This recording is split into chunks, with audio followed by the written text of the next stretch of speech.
Hello, everyone, and welcome to the It Factor Show. Today, I am here with a personal inspiration to me. For over a decade, I have followed this woman. So many people ask me, Emily, who do you follow? Who do you want to emulate? Who's that person that really makes you inspired? And it is this woman that I'm here with today. She is world renowned. She's a speaker, a trainer. She got her start in infomercials, in the fitness industry.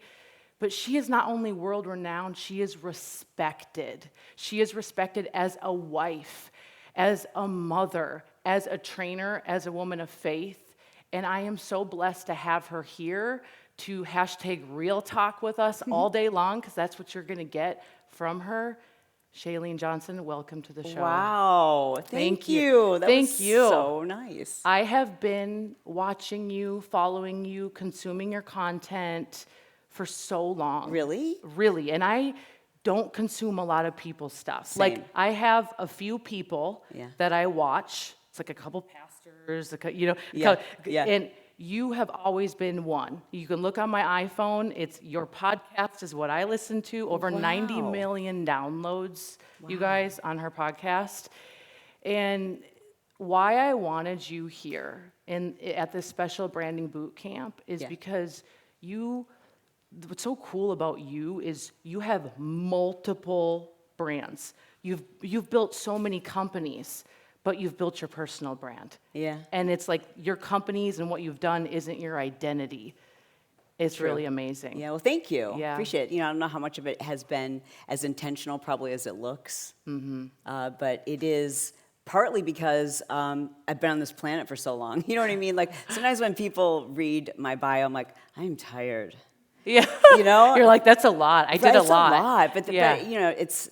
And I think it can also sometimes overwhelm people who are building their own personal brand, entrepreneurs, because then they feel like they have to do all the things too. But you don't. You do them one at a time. You, over many, many years and lots of mistakes and figuring out what you like to do, and but not doing it all at once. Yeah. So I always like to remind people. So not doing it all at once. So you got started in the fitness space. Right? When you say got started, like, so my or got well known. There you go, sure. Yeah. So I was an entrepreneur. Like, my thing was flipping cars. That's what I did to put myself through college. I started the All-Michigan Auto Swap Meet at age 20. And so that was the first thing I did, was cars. Like, I was an entrepreneur. And then I, like probably most entrepreneurs, I tried to do all the things, like, this is going to pop, or this is going to pop, or that's going to pop. And I'm going to do all 5 of these. I'm a hustler, like, doing all these things at once.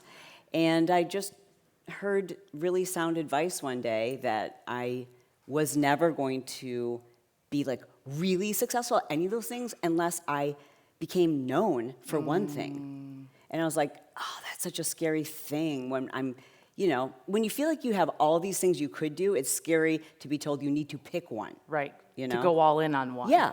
Yeah. And so I decided, not based on exclusively on passion. I was passionate for it, but I saw an opportunity with fitness. What I had discovered, I was like, oh my God, there is such a need. But everything I've done has a through line, and the through line is, let me take something super complicated and not that fun, and let me make it like super base, simple, easy to understand, whether it's selling cars or fitness. Yeah, that's what you're so good at.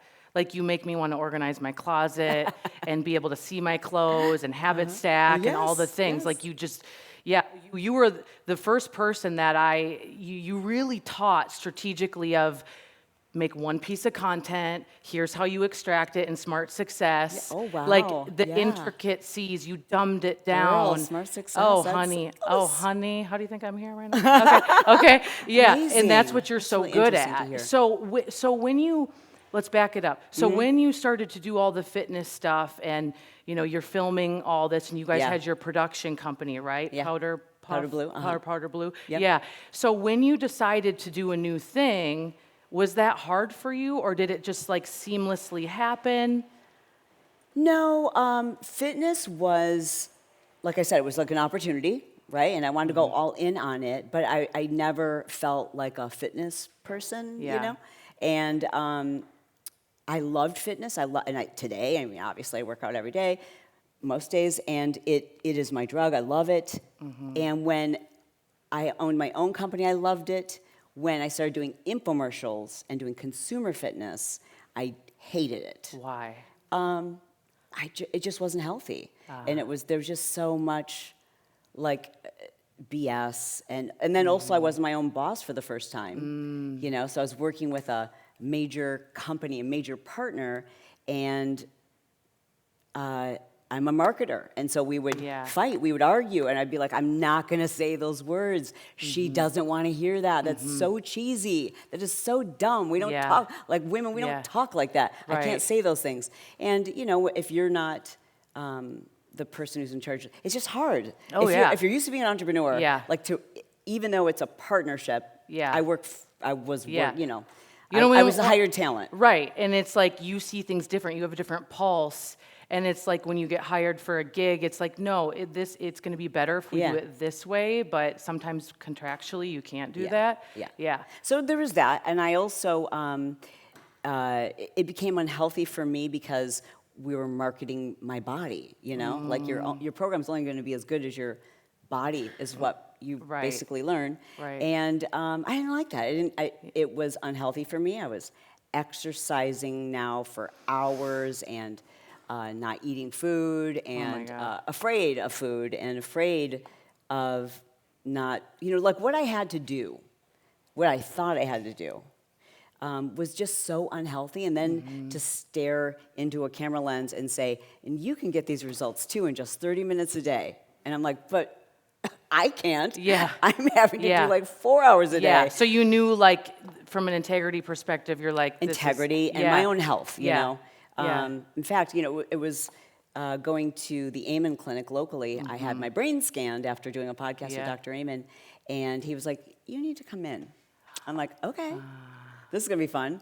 And I was so excited for that brain scan because I'm like, the whole office is going to be a buzz when they see my brain.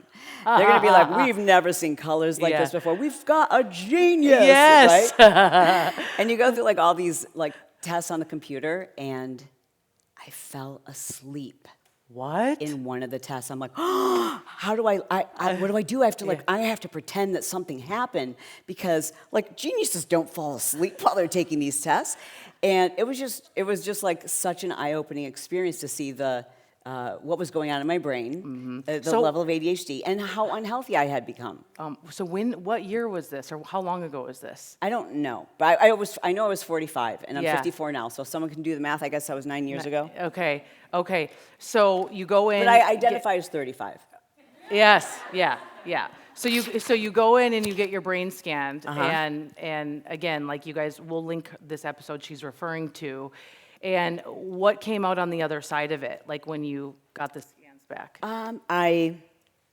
How's this? Is my mic okay? Yeah. Okay, good. I learned in reviewing my brain scan that first of all I had extreme ADHD, and so that was nice to know. I have inattentive ADHD. That was like, oh well, this all makes sense now. Yeah. But then I also discovered that I was deficient in almost every, you know, thing that you need in terms of essential vitamin levels. My hormones were off, and it really looked like when I had giant, what looks like on the scan, they look like holes, but they were from concussions.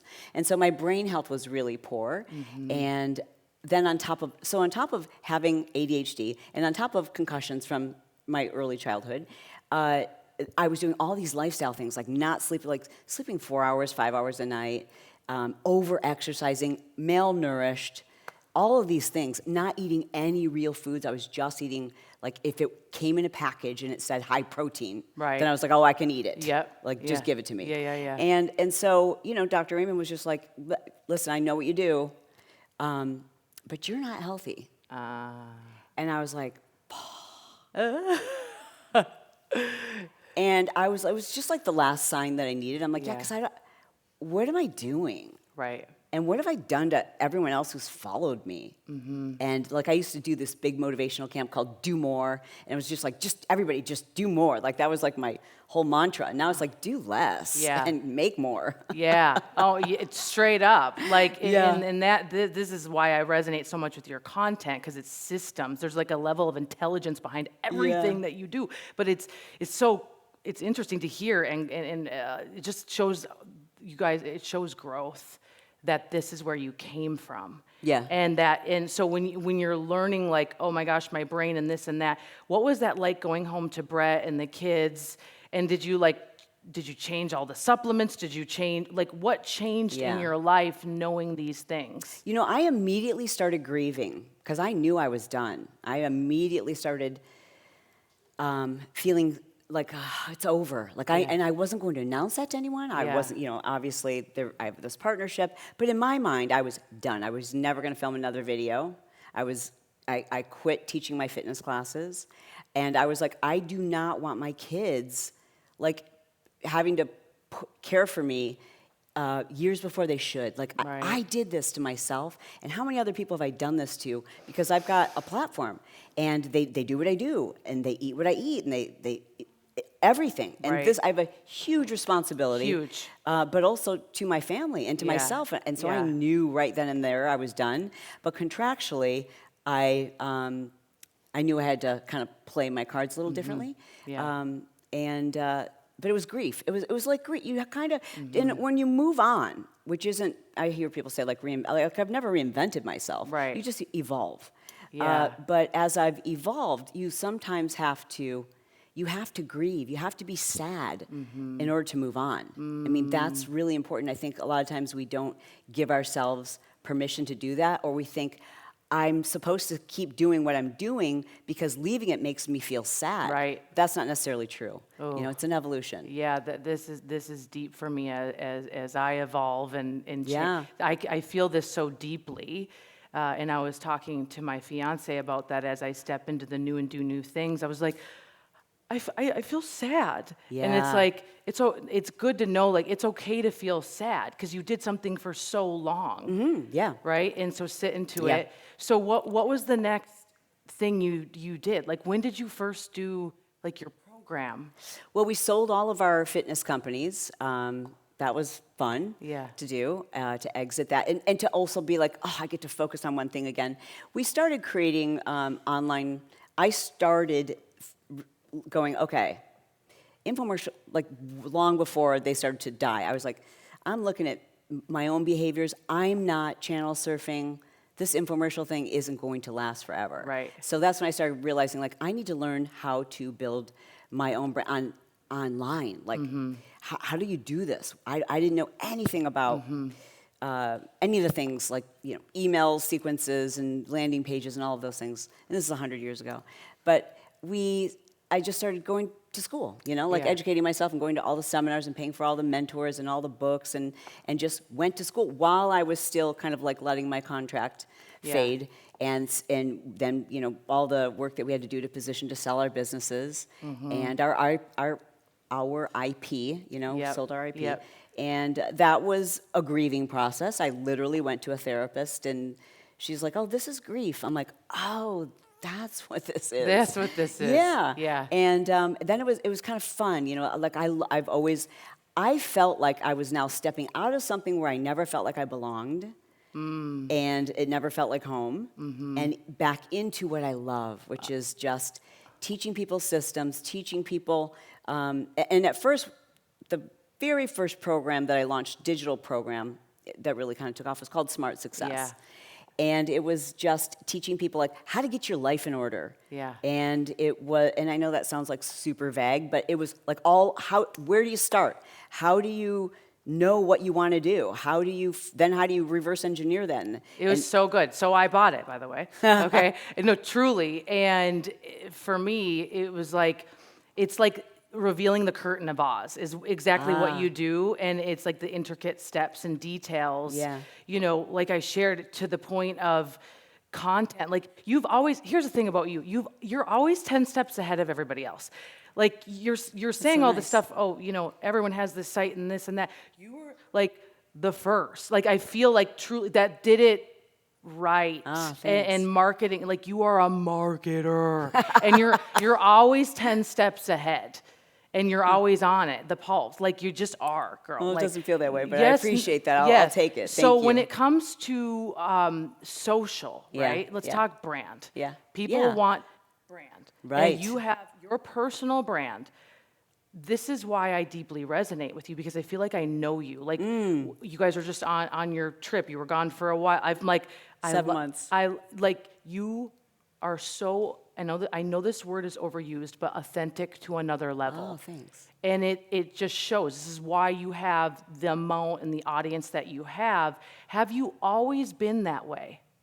Yes. The only time I think I wasn't, and I was very much called out for it, was the first time I filmed a fitness video. Okay. And like the director like literally said, "Cut. What are you doing?" I'm like, "What do you mean? I'm just being myself." She's like, "What? What is this voice that you're using?" I was like, "Hi, I'm Chalene Johnson." And she was like, "I've seen your classes, we've been rehearsing. What is this?" And I had just like really studied everyone else who'd done a consumer video. Yeah. I'd studied them. I'm like, all right, I got it. Like, I know how they hold their hands. All right, when the camera cuts to you, like, I saw how they stood, and their voices, and I just tried to do all that. And it was just, literally it was a snap of a finger. I'm like, oh, I can just be me. Okay, good. Yeah. Let's do that. And this is why I'm drawn to you. So many people are drawn to you because you're just you all the time. And it's a superpower. It comes natural to you, but it's a superpower. And It's easier because if you're trying to figure out, like if you're trying to be strategic about authenticity, if you're trying to be strategic, and we see it, and I friggin' hate it. I can smell it from a mile away, and I don't understand why people fall for it. I'm like, it's so gross. Like, what? Stop! It's so gross. Yeah. But people fall for it. So maybe it does work. I don't know. It doesn't work for me. I can't keep because of my ADHD. I couldn't remember how to be anything other than myself anyways. It's much easier just to show up as you are, which is, for me, very messy. And, sometimes I offend people. But it's just so much easier to be you. And even if you don't resonate with everybody, it's just so much easier. It's so much easier. So when did you start posting every day, all that stuff? Obviously, Instagram wasn't always here, but when it was here, like, because you're omnipresent, like you're everywhere. Like, and again, it's you've got it down pat. It's Facebook, it's Instagram, YouTube. Your podcast pops off. When did you start that consistency? Slowly and one platform at a time, right? And always with help. So for example, I have not posted to my Instagram feed in 2 weeks. Wow. Yeah, and that is an intention because I am intentionally growing my YouTube. So it's, for me, it's like, dang it, I just can't get my YouTube to pop off. And I think the bet right now is long form. I think all short form needs to drive to long form. I think long form is where our attention is going. It's where we feel fractured by short form. We feel disconnected. You don't buy anything from someone who's just done a reel and they're pointing at words on the screen. I freaking hate that stuff. So do I. And it doesn't connect with anybody. And it just gets us views. For what? Right. If you're not driving to something, if I can't connect with you, if I don't know anything about your personality. Right. So I think all short form needs to drive to long form. And because of that, I knew I needed to figure out YouTube. And so I took a break from Instagram. Also took the break from Instagram so that it would drive attention. Where is she? What is she posting on? And now I'm just doing that on YouTube. And we've had a 3,388% increase in the last 90 days with that intention. Oh my gosh. So that's exciting. Yeah, that is way exciting. So when you're talking about growing YouTube, what does that look like? The team first. It's slow. So it's like, okay, what do I need to know? Who do I need to hire? Because I have this channel, and I know video, but like I don't know this platform the way I need to. Yeah. So who do I hire? Teach me, mentor me, and then after that, then it's like, okay, Now I need the team in place before I can go all in. I want the team and the systems in place so that I can continue to be a CEO to all the other brands. Because if I'm trying to do it myself, then I can't CEO. Right. Right? Right. And so, and that's my strongest gift, is to be a CEO. And it's very hard for those of you who are building a personal brand, because you are the content driver and often also the CEO. Totally. And people always say, just do the thing that only you can do. Well, only you can be on camera, Right. and only you can be the CEO. And those two things are both pretty dang full-time. Yeah, they are. And Yeah, it's exhausting. So if you don't have the team in place, slow down. Don't worry about being everywhere. Take the time you need to build the team and work with them and onboard them. And it's a very frustrating, slow process. But once you get there, it's like, Yeah. you know? I learned that with you with onboarding and really like no one's reading your mind that you're hiring, by the way. And like, you know, like just because I have a good work ethic and I can whip a nay and like doesn't mean they can. Right, and right. That's why I've gone through multiple assistants before getting properly trained, because I Yeah. never trained them Oh, I see. properly. Yep. And that's something you speak on so much. You Yeah. guys are so good at building out teams Yeah. and people and training them effectively. So if somebody was going to bring on a new VA, right, what would you tell them? Like, how could they onboard someone effectively and not feel like this person's not getting it done? Yeah. Well, I'll share my strategy. So I like to hire, I don't hire. I like to bring people on part-time temporarily, and I bring on a couple of people in the same role to do the same thing. And so like, let's say, like right now, we're hiring for a graphic person. So we've hired 3 people, all of whom I would normally probably consider one of them like, okay, let's hire this person full-time. But instead, we bring on 3 part-time. We tell them it is a temporary position as a consultant, and with the possibility for full-time if you have that availability, and most do. And then we just see what happens. Who actually shows up the way they do on their resume? Because some people interview beautifully, and you're like, oh, this person's going to change the world for me. Oh, they're going to run this company. And then you're like, they can't even answer the phone. You know? Yeah. Had that happen many times. Yes, me too. So we've just learned, like, okay, that's our process, and then we bring them on, and then here's the beautiful thing about this process is you will find that of those 3 people, whatever it is, 2 are going to shine, and one's going to really shine, and then that 3rd one might have these skills where you're like, but they can do this. Ooh. So you just, it's a great, and also you don't have that uncomfortable, like, where you invest all this time to bring someone into the culture. I don't start bringing them into the culture. I don't start bringing them into all of our systems until I have a really strong sense of how they are actually going to show up in that position. Nice. And it oftentimes, then once we do bring them on full-time, then it's a lot about culture. And with me, like, I think sometimes we think, oh, I'll let my manager hire that person, or the person who's just above them, train them. Like, even our overseas VAs that are part-time temporary, I will personally Zoom with them and give them personal feedback and personal, recognition, and I want to know their family. I want to know everything about them and how they work and what else are you doing, and all these things, so that they are really embedded in our culture and they know their expectations, and we have everything, as much as possible, standard operating procedures, so that whoever they just came on for last, they're watching in Dropbox all of their videos of how the last person did this, and then it's me, like, just slowly saying, like, giving them lots of feedback until they get it right. So good. I love it. And, Dropbox, you're the reason I have Dropbox. And it sounds funny because it's like, Dropbox. It's like, no, I work with so many people. I'm like, just put it in Dropbox and let's organize it. And we shot all this content. Yes. And then it's like Hot Mess Express. It's everywhere. Right. And just that organizational process where if someone leaves your company or you add on, what she's talking about is having SOPs, standard operating procedures in place, so there's systems for everything. This is how you expand, grow. I have to brag for a second. My Dropbox is the best looking Dropbox you have ever friggin' seen. Yeah, I bet it is. Oh, it is so pretty. It Yeah. looks like the most, I mean, or it looks like the Container Store. You Yeah, know? so good.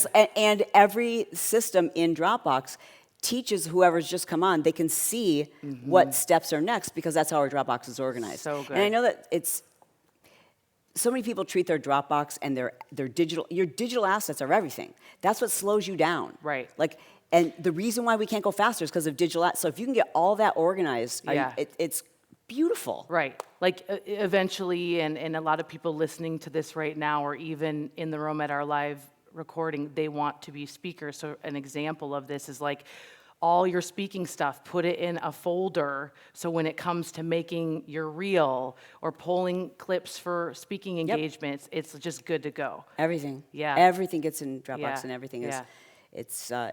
it just makes everyone's life easier. And Yep. we just have, so if you have team, you've got to set up procedures where they're all using the same system or it's not helpful. So there's that, when it comes to social media, it's really become, I mean, a personal brand goes hand in hand with social media. You have, no one knows about you unless you're in social media. And we don't buy from people unless we like them, and we don't like them until we know them. And so it's a lot of work and it's a lot of time, and that's why if you are trying to grow a personal brand, grow your team first and slowly. Don't think so much about your brand. Think more about your team. Team first. Your dream is limited by the size of your team. And people want to go too fast. Yeah. They want to go too fast and then they burn out and they're wondering why they're so overwhelmed by social and so can I really do this? Do I have what it takes? You can't be omnipresent Right. if you're one person No, today. it's impossible. You can't even dominate Instagram. Yeah. Let alone TikTok, let alone YouTube. You can't. It's impossible. There's too much. Too much. Yeah. Yeah. So tell me about your companies. Like, what companies do you have? Let's see. We have a journal company, right? Yeah. So physical products. Which I love. And then we have a nutrition mindset program. It's a digital program called Phase It Up.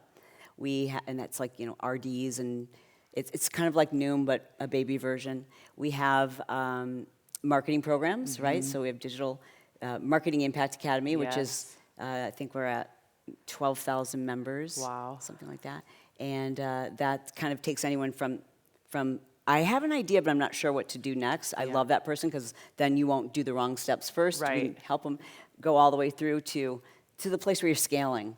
And you are actually having to hire. And you do need to know how to use Facebook advertising and Instagram advertising. But somebody who's just starting out, that's going to be overwhelming, And then we have a membership Instagram coaching program that my son and I started together called Insta Club Hub. That's a membership program. Yep. And I think we've got like 12,000 people in that at the moment. And let's see, what else? This is a lot. Oh, what's a really big piece of that, which I was just talking to Bret about this, knowing I was going to be speaking with you, Emily, is like a big piece of this is just personal brand, right? So there's also the business center that is just my sponsorships and my paid partnerships. Oh, I love and, this. those kinds of, it's big. Yeah. Starting a podcast as long ago as I did, like that, it's fun, Oh, this is so inspiring, like all the possibilities. Yes. But knowing it's possible if you have a team, but none of this would have the reach it has, the clients it has, if you didn't have the personal brand. Right, yeah. Okay, so this is your secret sauce. Like, this is why you're so good. Like, and again, it's your superpower, but it's because you're so real. And when I teach personal branding, and I would love your perspective on this, but I really do teach, you're an expert or like super passionate about something, but there's authenticity and vulnerability, and it should always be oscillating between the two. And I really believe wholeheartedly in showing the messy, show your hair messy, show no makeup, but then show getting it together, right? The realness of it. I believe that's how you get people to buy in and really like, know, and trust you. Yeah. Would you agree to that? Yeah, I don't know that I could teach somebody brand, because it's just who you are, you know? That's When so I good. hear, I love branding. I Yeah. just did a YouTube on branding. It's not released yet, but I watched a ton of other people's branding videos before, and I'm like, God, this stuff is so strategic. Yeah. It would make me crazy Yeah. if I had like this quadrant and this quadrant. Yeah. You got to make sure there's a blend. I'm like, just You show are, up. so what I say is you are the brand. Yeah, you And- are the brand, but you also have to know what piece. Obviously it's your reputation, but it's what piece of you do you need to boldly broadcast, because that's what makes you different, and also that's what's going to attract the kind of people you want to work with, right? Oh, that's good. So that, to me, I look at the things that I don't like on social media and the things that I hate watch. Do you know what I mean? Yeah, yeah. You know, like cringe? Yeah, well, and also What do the you people mean? you're like, I'm gonna follow this person, but God, I can't stand them. You Yeah. know what I mean? Like I pay attention to things like that, and I try not to do that. Yeah. Right? So like, Yeah, it's a good lesson and example. Yeah. you are so pretty and so perfect that this is just my personal opinion, it would intimidate the girl who I'm trying to attract, and I would not want to like you. Oh. And I think about those things. Like women, we want to show up and look a certain perfect way, but we also have to remember, like, okay, but am I, like your voice is part of your brand. Like even you have a deeper tone is going to attract a different kind of woman or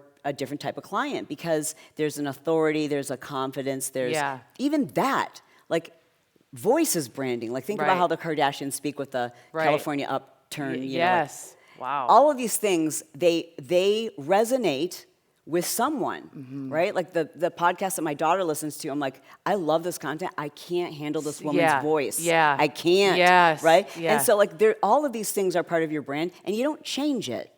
Right? You can't change your voice. I can't No. change my personality. But you need to put it forward. Right. Like it's the thing that you need to be Amplifying. amplified. That's right. Yeah. So for me, it's my sense of humor.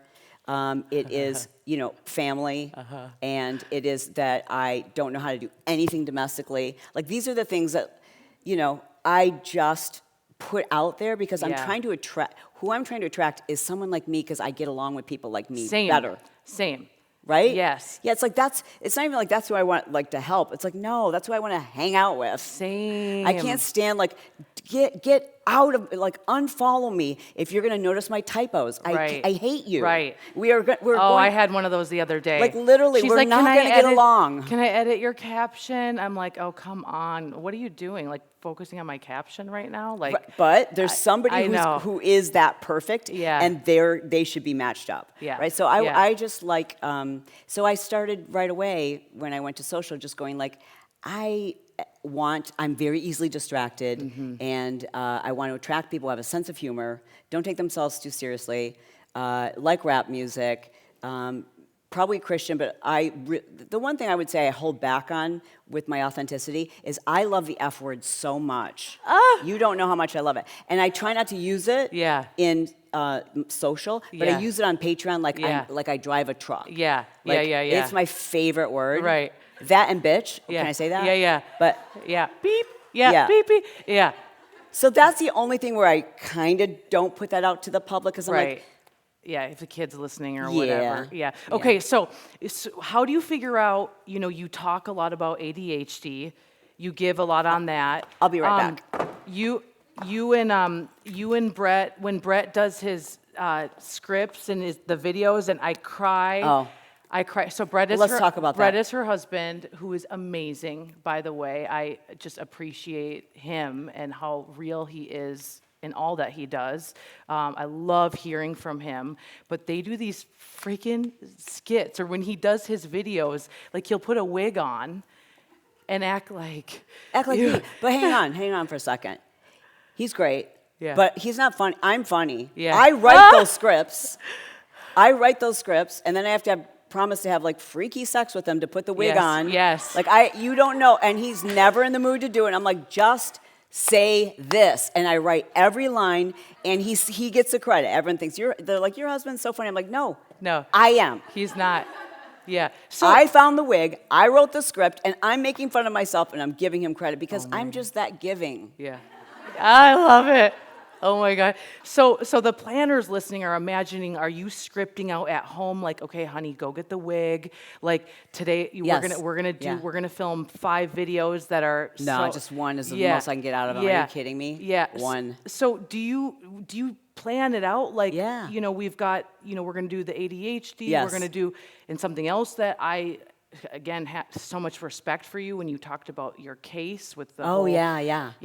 dogging out a dirty doctor, Yeah. and she took us all on that journey, and it's just like, dang, I respect this woman because you just share so much. Yeah, and I I don't think everyone should do that when Yeah. you're first starting out. So I always say, and I just took it out of my Instagram bio. I said, do what I say, not what I do. Yeah. Because if you're just starting out, you can't do that. Yeah. It's going to be all over the place. Right, And right. that just won't make sense. Yep. I mean, do be you, but like, even the fact that like I put all the stuff that was happening with that plastic surgeon on my social, like that's like, people should not do that. It's like brand death. Like, And stay true to your niche. And I want to land on this is because you've established a brand for years and years and years and years right. and Yeah, years. yeah, And, yeah. and so many people that I coach, whether it's network marketing or whatever, I always say, like, again, this is me 10 years in.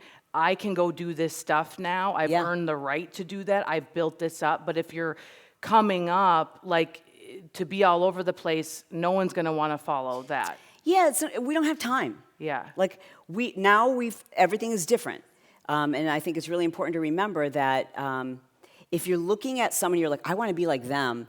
When they're there because when they started, things were different. So they have different rules that they can play by and different things that they can post. Right now, is there anyone who wishes they were following more people? No. We're getting very greedy with our follows. Yes. It's just like, oh God, and Yeah. we want to consume less. Yes. So therefore, when social media first started or whatever, when things started popping off for people's personal brands, you wanted to know everything about them. It's like, Right. oh, that's her sister. Oh, that's what she's eating. Now I don't have time and I don't care. We don't care. It's like I don't care who you're out with. I don't care. Like I'm following you for a specific reason. Yeah. Give me a tip. Give me that Give thing. me a lesson. Teach me something. Yeah, and so I have the luxury of I don't have to do that. But if you want to be known, you have to do that. And that was the advice I gave my son. He was kind of posting all, like we all do, Yeah. a variety of things. Yeah.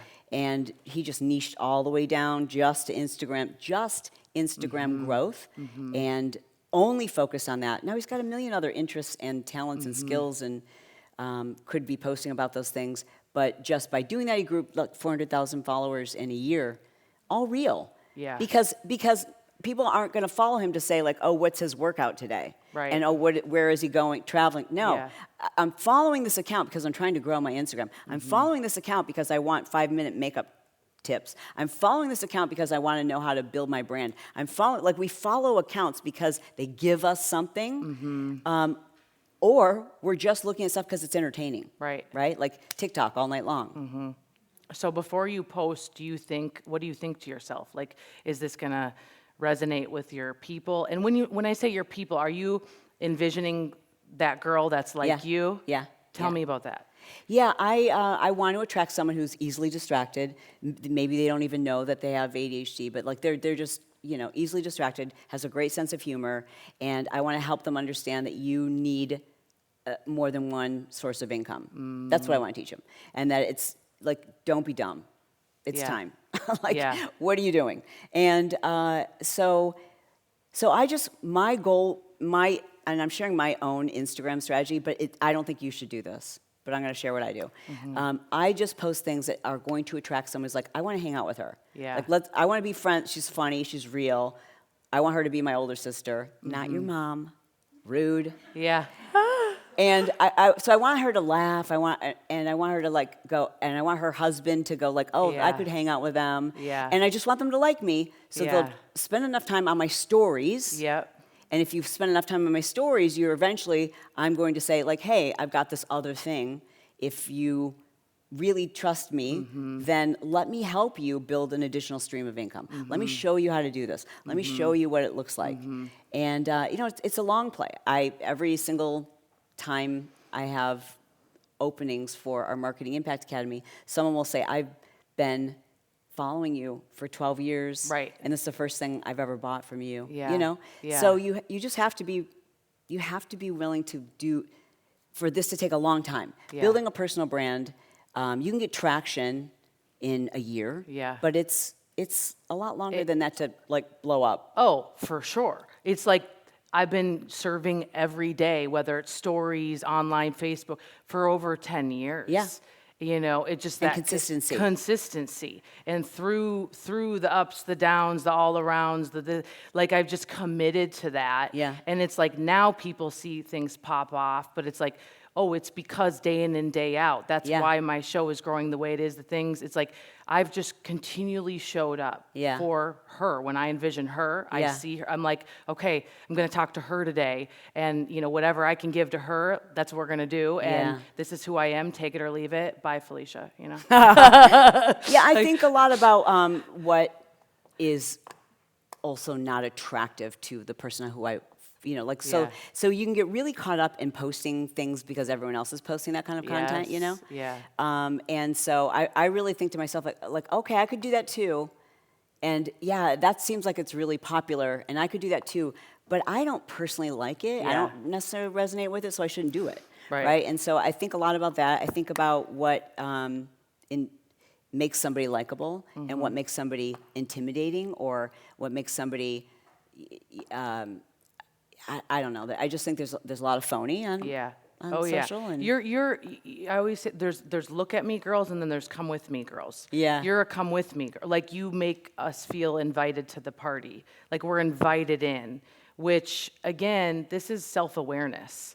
Like Yep. being so self-aware of how you're marketing and how that comes across. Yeah. And that's why it's like, we were on a brand deal call the other day, and the woman said to my brand partner, she said, I don't want another pretty face. These chicks on Instagram, they have no real community. They built up right. to millions with booty shots at one point, Yeah. but there's nobody actually buying. There's not Yes. comments, Yes. all that stuff. So like those vanity metrics don't work anymore. Right. No, they really don't. And it's about, it is community when you're talking about a personal brand. Because I just don't think any of us want to, worship another person. No, nor And- should we. Nor should we, absolutely. Yeah. But so then it's really understanding that the right way to do your personal brand is just to remember you're kind of like the Sherpa. You know, you're like one of them. Like I'll go out front with the flashlight and I'll trip and fall before you do, but we're all together doing this, you know? Yes. Yeah, and that's exactly what I feel from you. And that's why I've resonated and consumed and listened to your podcast and done all the things, because it's like I feel like I'm a part of it. Like it's the community Yeah. part, and you could build a brand, and you could build a movement. Yeah. And you've built a movement of raving fans. Oh, that's so sweet. Yeah. I mean, it's Yeah. been fun. I don't have much strategy in what I'm going to be doing next. I know people always say, like, so how do you decide what you're going to be doing Yeah. next? Again, that's just an evolutionary process of what am I really excited about? What am I really into? And God decided that for me before I was born, so I don't have to worry about what I'm doing 5 years from now. He'll put it in front of me, and I'll just do that. Yeah. You know, you can't be afraid to once you have your personal brand, which is really just once you know who you are, Right. that's really what it is. Once you know who you are, then you know what you will do. Yes. You know, when my husband and I, in our marriage, there was a time when I discovered he had a very serious gambling addiction. And I wanted to kill him, but also a little bit relieved because I thought he was having an affair. And I was like, you know, as we do, we get really good at being an FBI agent, and Oh, I was, yeah. and I'd Oh, yeah. done all those things, and I discovered that we were $467,000 in debt. Yeah, hi. And I after I figured out what was going on, before I confronted him, I got really calm. And I thought to myself, okay, I know who I am. So if he does this, I know what I'll do. If he says this, I know what I'll do. I wasn't nervous at all about what and how he would respond, because it didn't matter, because I knew no matter what, I knew who I was and I knew what I would do based on that. And that's a knowing, you know? And so the same is true of whatever it is you want to do next. It's like, you don't have to be that strategic about it if you really know yourself. It's beautiful. Thanks. And when you guys shared all that, and it's so cool now because Bret gives so much knowledge about wisdom about finances. Yeah, This is what, it's crazy. you know. Full circle. When was the moment you're like, we're going to share this with people, and why? We waited till the kids were both 18 because I felt like then they were old enough to understand it, and I wanted them to know that in marriage, especially even what looks like a perfect marriage, there is going to be an implosion.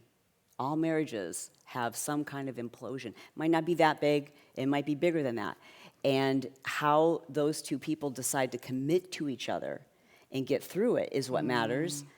I wanted them to know that there's no shame in addiction. I wanted them to know what we went through, and I wanted them to I really wanted them to understand how we got through that, because I want them to have healthy, amazing marriages, and I want them to get through those. And sometimes you can't, right? Especially if one party is not willing to Get better. Oh, but yeah, I mean, he all the things in my head. I said, if he did this, this, this, this, and this, then I'll stay. Wow. But I'll stay with an attitude for a little while. Yeah. And he did all those things and more and more. Oh, so wow. Yeah, so that's when we told the kids, and that's when I was like, I was so, because I tell everybody everything. Like, I'm an open book. And it was hard for me to talk about our story and leave out so much all the time. Right. And honestly, I don't think my husband was over the shame of it for many, many years. So I didn't talk about it until he was okay with it and until we told our kids. It's beautiful. I always share, like, when I'm keeping a secret, it feels like I'm hiding. It does not feel right. We are as sick as our secrets. We are. Yeah. Especially when you are open and you share your life, and it's like, no.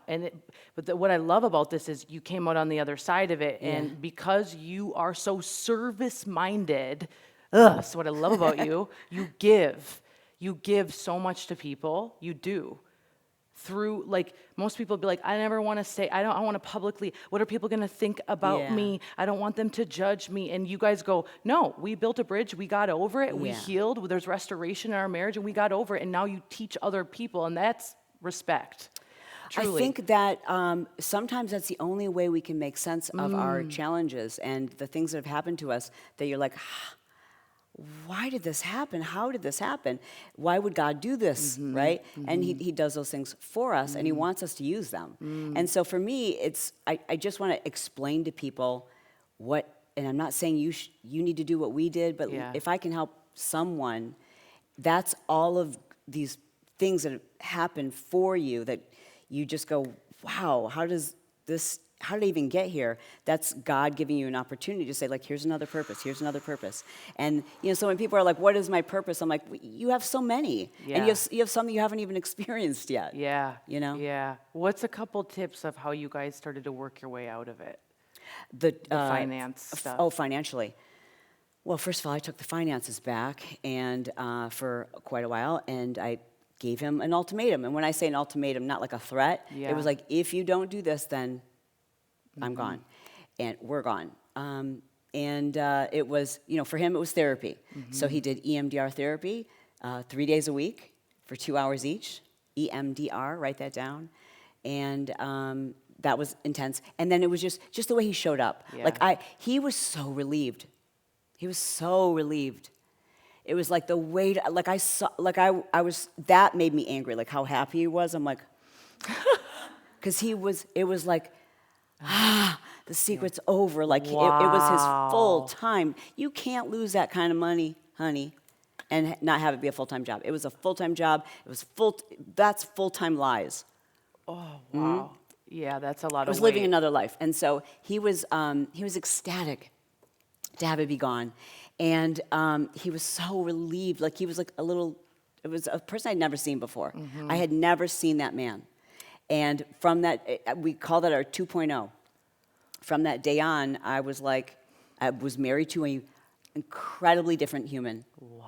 I was always on eggshells with him. He was always and now I know, once I figured out like why I was on eggshells is because he was so busy and so distant and keeping the secret hidden, you know? And there were other secrets that probably led him to the gambling. You know, we seek out addictive things to escape pain. Yes, we do. And so he was pushing all that down, and the therapy helped him to uncover that. And I'm like, and I know I joked earlier and said he's not funny. Now he is really funny, though. He really, but before he wasn't. I'm like the serious guy who makes everyone kind of walk on eggshells. He never yelled. He never was mean. But it was this energy. We've all been around people like that where it's just like, your nerves go like this.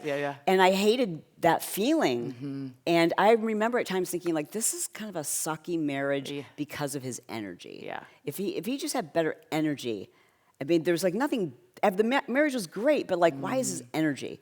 And so after that, it was like, he's funny, he's kind, he was like all the things I hoped I'd married, you know? So it was beautiful. The greatest thing that ever happened to us. Wow, the greatest thing that ever. Absolutely, I'm so lucky that happened. Oh, so lucky. How long have you been married? 27 years. Oh my. 27 years. Wow, you guys look good. You guys are hot. Thanks. Oh, it could be. Is it because you keep it hot? Like. Oh, so hot. Like beyond. Yeah. No, I love this. Yeah. But once the kids got out of the house, we realized that we're like, whoa. I think we were just, you're a little bit like, shh. Yeah. Kids are coming. And then they left, and I mean. Yeah. Yeah. And also hormones help. Oh. Yeah. Okay. So. Guys need their testosterone. Ladies, you need all yours fixed too. So as someone who, as an entrepreneur, you're building things.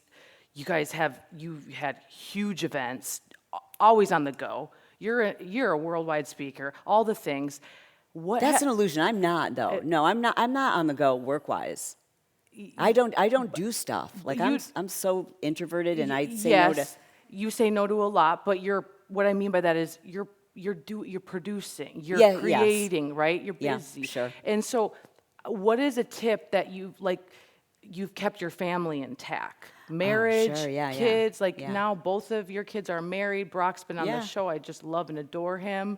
Like how give us some tips, because people listening to this right now are going, I want the empire, but I don't want to sacrifice my family. The tips. Know what matters most. And I think I see a lot of, especially female entrepreneurs who really want to be famous. They really want to be well known. And they sacrifice their relationships. They sacrifice their time with their kids. You're never going to get that back.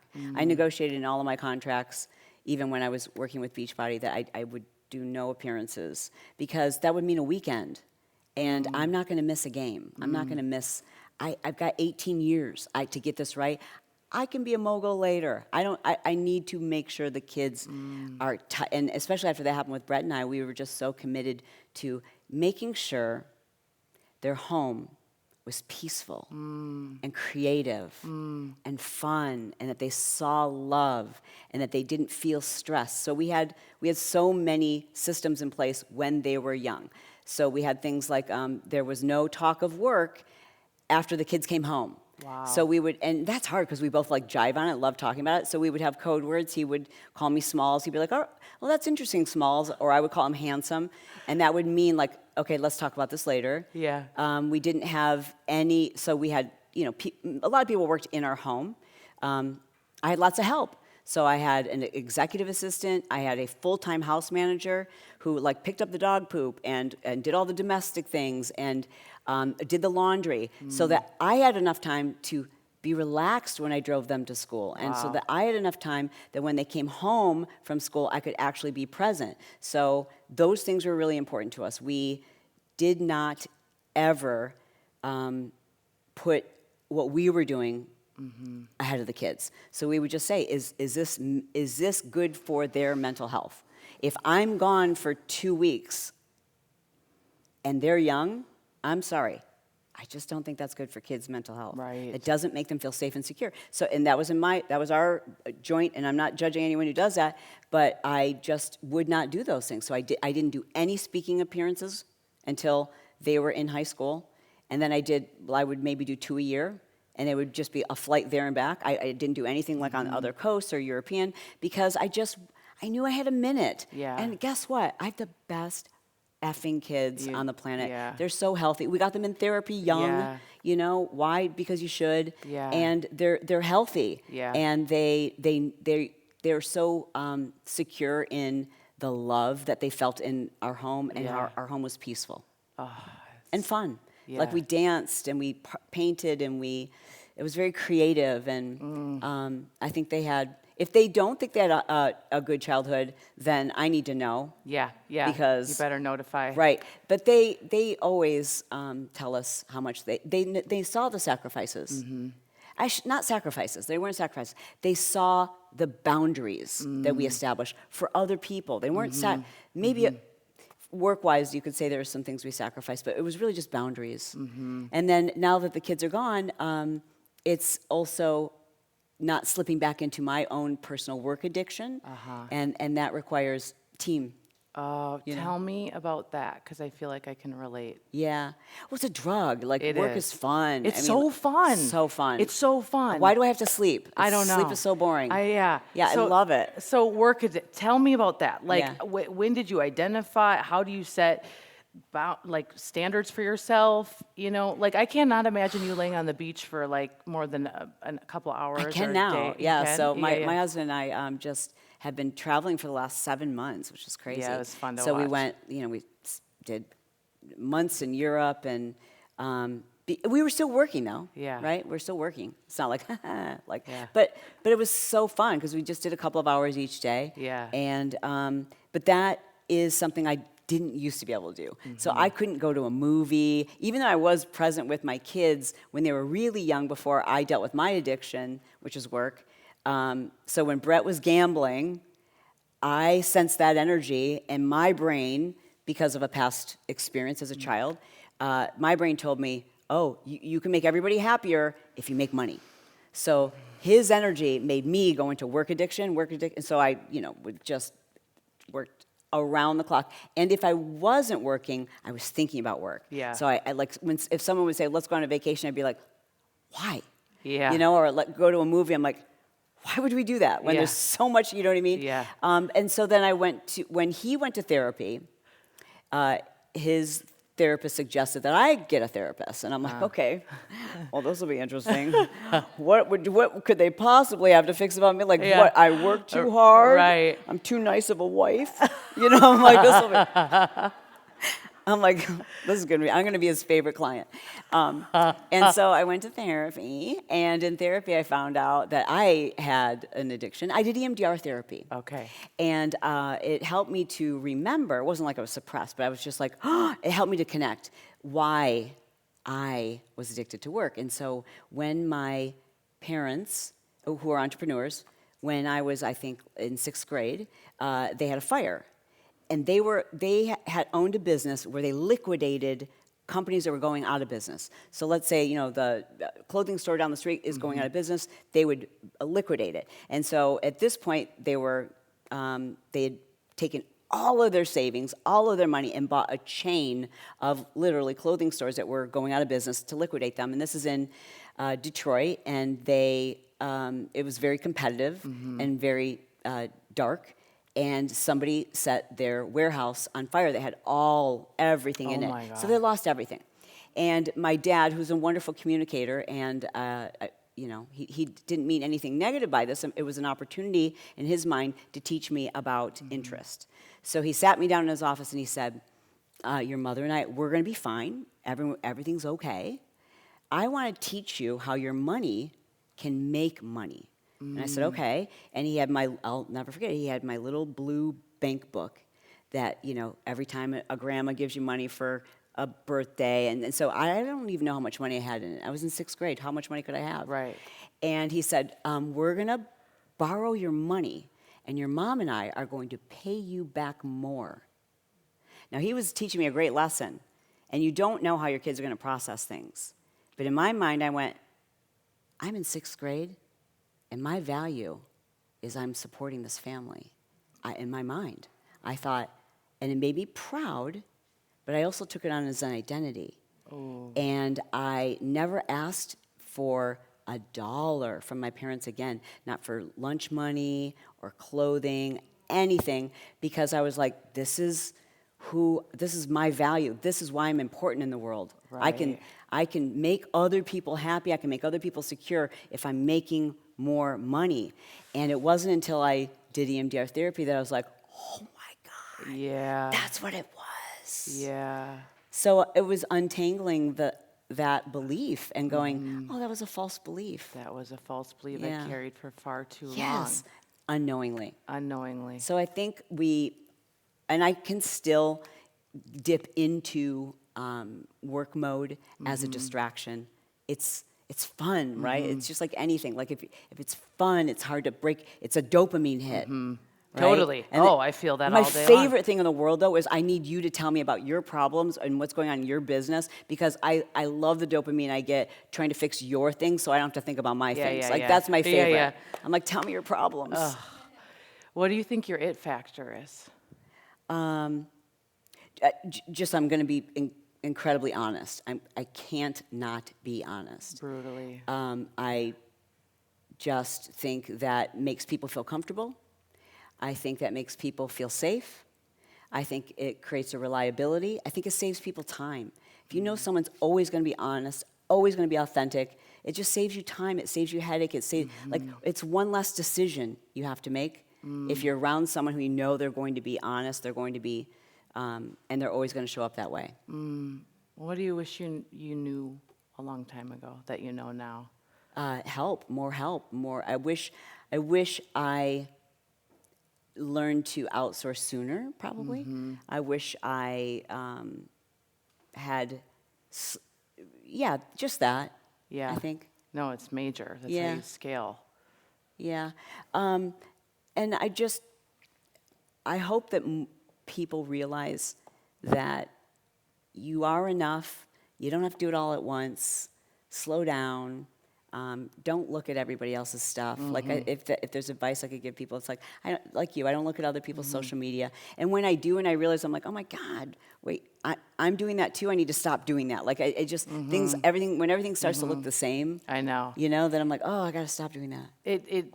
I deeply resonate with what you're saying, because I remember when the TikToks came out and it was like, Yeah. I told Jake, I was like, I'm not pointing at shit. Like, I'm like, I'm more intelligent than this. Like, Right. and it's not to dog my pointers right now or like, excuse me. Right, oh, you yeah. know, but it My just son is the king of it. it didn't resonate with me. Right. At all. And I'm Right. like, I'm not doing that. Yeah. Yeah. What do you do personal development? What's your Me, morning personally? routine? Yeah. Like, Oh, God, yes. Yeah, now, like, Oh my goodness, yes. tell me. Yeah, I regularly have a therapist. I like working with different therapists until I'm like, okay, this relationship, it's served its purpose, and I like to find a new one, just to Yeah. always keep myself Yeah. in check. I like growth. I like doing things that make me uncomfortable. I like doing Hence things I why haven't you're done on before. YouTube now. Yeah, exactly. Like, it's like, that's the thing. That's why I feel like you're just always growing. You've always put yourself in a growth environment. Yes, but I'm not going to drive myself crazy with it. Like do you watch the Hermosies? Yes. Okay, so I was just watching Their event, their... that was insane. Oh, yeah. But so people like a Gary Vaynerchuk or the Hermosies, and I can say this because I'm older than them. Yeah. So I could give them both a spanking. Like I could Yeah. put them over my knee. Yeah. Like they just got to this planet, so Yeah. I can be. Yeah. I can be sassy. Totally. But I watched a video recently, an interview with Alex, and he said, my Monday looks like my birthday looks like my Monday, looks like my Tuesday, looks like my Sunday. I work 17-hour days. And I thought, that I need to talk to him. Yeah. Yeah. Because there's an addiction there. Why? Why? Yeah. Maybe it makes you happy, but why does it make you happy is my question. I want people, you get good at life. Yeah. Right? My Get pet good peeve at is when I hear life. people say, like, I want to be a billionaire. I hear everyone keeps saying I want to be a billionaire, and I'll say, why? Why? Because I just, it would be, I think it would feel really cool to have that kind of impact. I'm like, why do you need $1 billion? What even makes you think you're going to make an impact if you have $1 billion? And how do you impact the people who are going to be at your funeral if you're that busy? Oh. You know, like I just really want to, like, I don't network very much, very, very, very rarely, because I can't even be a good friend to the friends I really already know and I like them. So I don't know, in the words of Drake, no new friends, no new friends. Like, I got Yeah, and I learned a lot of this from you, because early in my career, I had some mentors that were male, and it was the go bigger, go faster, go stronger, work, and I started to get inflamed. I had such, I felt like crap all the time. I couldn't think straight. I didn't know myself. And I realized, like, I am an introvert. I'm an outgoing introvert. Situational, right? And I'm a creative at heart. And I started to literally feel manic. Like, I just felt like, and something's got to give.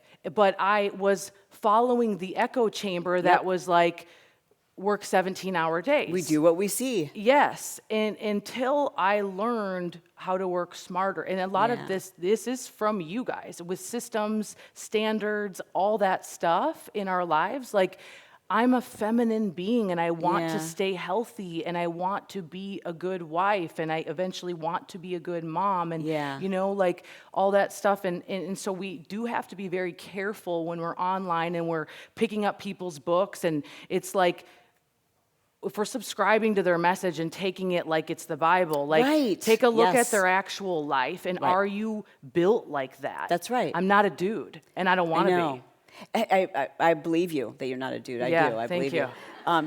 But I think you're absolutely right. And we see, like, people who are, like, super successful, and we think, well, you've heard all your life, success leaves cues. So you're like, okay, so that's what I should be doing. And then you just feel so behind. I'm not doing enough. It's never enough. I should, and this person, they are doing all the things, so I need to do all the things that they're doing. But as you said, you're not built necessarily that way, and it might not be right for you. It might be great for them. I, too, think it's very, very important that we look at if you're going to take business advice from somebody, because business is life. Right? I mean, if you're going to take business advice from somebody, career advice, marketing advice, all of those things, you have to look at the whole ecosystem, I think, of the person. I do too. And I've been in too many environments where I was like, disillusioned, because I see what's happened in their personal life. And I think probably it's difficult to see those things at first, and we're all, because we're all always being flooded with the people who are so successful and doing all of these things, and you think you're supposed to do all those things too. And we just got to a place, Bret and I, and again, this had a lot to do with the addiction and the therapy that we did. So go to therapy. We just realized we don't need to go at anyone else's pace. We need to go at the pace that's right for our relationship and our family. That's all that matters. I had an incredible business coach that we worked with for about 2 years, and she was so annoyed. She said to me, and she's got a thick Australian accent, I won't try to impersonate it, but she would say, you have to tell me, you need to set a number. How much money do you want to make in the next 5 years? I said, I will never give you a number, because I don't care. I don't care about the number. And I know that's contrary to what most people teach. So, like, you can't accomplish a goal unless it's measurable. But that's not my goal. That is not my goal. I don't care. I want to make an impact. I know what I want to be able to do. I want to have enough money to be able to do that. But I don't need a certain number. I want a feeling. I just shared this last night. This is dropping for me. It's so deep. It's like, I just shared this last night with a group of people. I am being of service, and I am letting God just take me, and I'm just following it and how it drops. And yes, of course, I'm a strategist. I like business, but I'm just putting myself out there and diligently working and helping and serving others, and everything will fall the way it's supposed to. I don't need to hold on That's so right. tight. And it's so much more fun. It's so much more fun. Because if you Yeah. have like a specific strategy and a blueprint and this is where I need to be by certain date, Yeah. whatever, then you're wildly disappointed in yourself and you're going to miss like Constantly. some really cool Yeah. like turns that you're like, I could have, like even just so many things that have happened that if I had held too tightly to the outcome, would have never happened. You're a trendsetter. Woman, you're a trendsetter. You Thanks. are. I want to thank you, truly, Thank you for so much showing up. for giving me this And you're just opportunity. It's so freaking fun. cool. Thanks. You're so cool. If you're not following, tell everyone where to connect Sure. with you. Well, I'd love for you to listen to the podcast Yes. on YouTube. It's Chalene, at Chalene Johnson. I'm at Chalene Johnson on Instagram. It's Chalene Johnson on YouTube. It's Chalene Johnson, or the Chalene Show is the podcast, but it's all under my name. And I just, that's great. But listen, if you are already following too many people, I understand. No, you're worth the follow because you give tips. You make me laugh. Oh, I will make you spend money on things you don't need. You will. That Amazon account's gonna go cray-cray. Yes. Okay. But truly, like when you guys were on your trip and you couldn't find the light switch in the bedroom, I was roaring, like belly laughing, and you just get so much from you. And the thing you That get was funny. is you being you. It gives other people permission to be them, and I think that's nice. it's just intoxicating when Oh, that's so somebody is fun. so who they are. Yeah. You can feel it. There's a resonance to That's it. nice. And that's what you do. Thank you for So that. thank you for being an example and standing the test of time. Standing the test of time. Thank you so much. I Yeah. appreciate it. It's been super Yeah. fun. Thank you.